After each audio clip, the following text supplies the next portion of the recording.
It was full of unhappiness. And then I broke up with that unhappiness. I'm saying. And I am happy. I don't think y'all get it. It takes a lot for me to go into something. So for me, if I'm in it, I'll stay in it as long as I possibly can. And God said, the exit is that way. All right, so.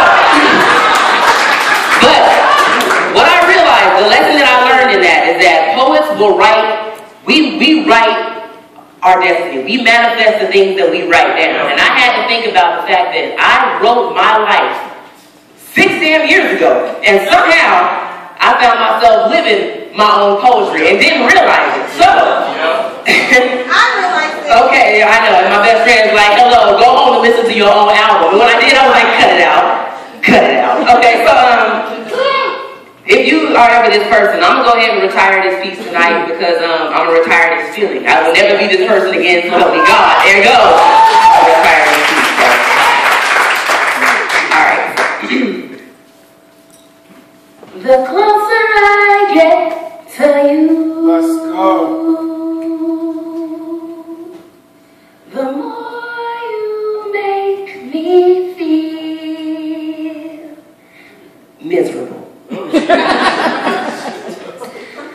I woke up this morning listening to a heartbeat that no longer resounded in my ears like wedding bells. It was more like the gates of hell creaking open. There was no hoping that your arms would tighten around me and not allow me the freedom of starting my day. And I didn't regret that I couldn't stay for just 5 more minutes. And in that instance, I came to grips with the fact that I'd settled. I opted to repeatedly kiss a frog, knowing that it was Prince Charming who was meant for me. See, you couldn't be my destiny. Because if this were a fairy tale, instead of me saving you, you would have come to rescue me. Let's go. I lay there and stare at your silhouette as you sleep, and I realized I hate the way that you breathe. The way that it constantly goes in, out, in, out. I remember how I used to lay in silent anticipation of being the first thing that you saw, but now I lean forward to kiss your brow. I find your forehead repulsively damp that you have a unibrow, and it tickles. You no longer have the smell of us of cannabis, evening lust, and sweet summer mornings. Along with our conversation, sex with you has become boring. I'm only enjoying the parts where I replace yours with someone else's face and strain to keep their name from making its way to audibility.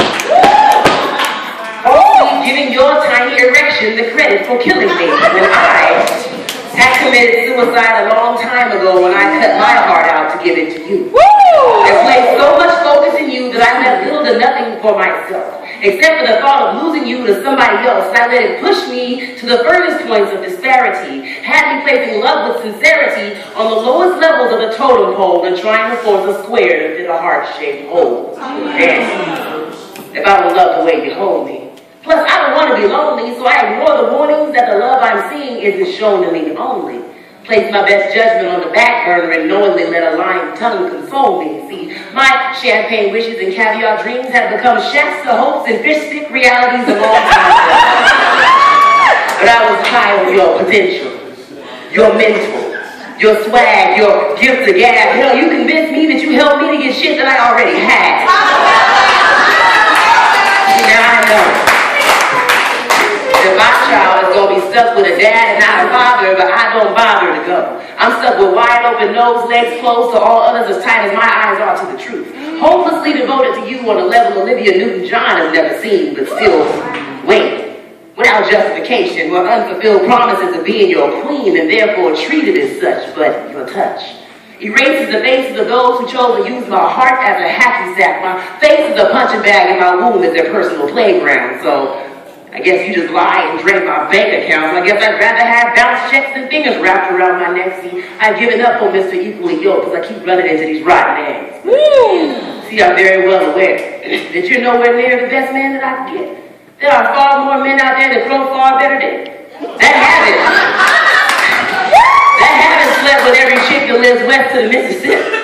That doesn't think his mother's sofa is the perfect place to live. that understands that responsibility goes hand in hand with having kids, that doesn't think that rapping and selling weed is the only job that he can get. But when life was sucking dry, you be right there to lick me wet. French kiss both sets of lips and tell me you love me as if love really did exist. And I will continue waking each day in falsified spoon position bliss. Kissing a frog, knowing all along that I'm worthy of a prince. Blaming my past experience and my adaptation to ignorance and compromise. Praying to see my situation through someone else's eyes, or at least to remove the blindfold from my own. But since God still hasn't found me to grant me the strength to go, I lean forward and kiss your forehead. And once again, your place, I'm leaving you with I love you and good morning.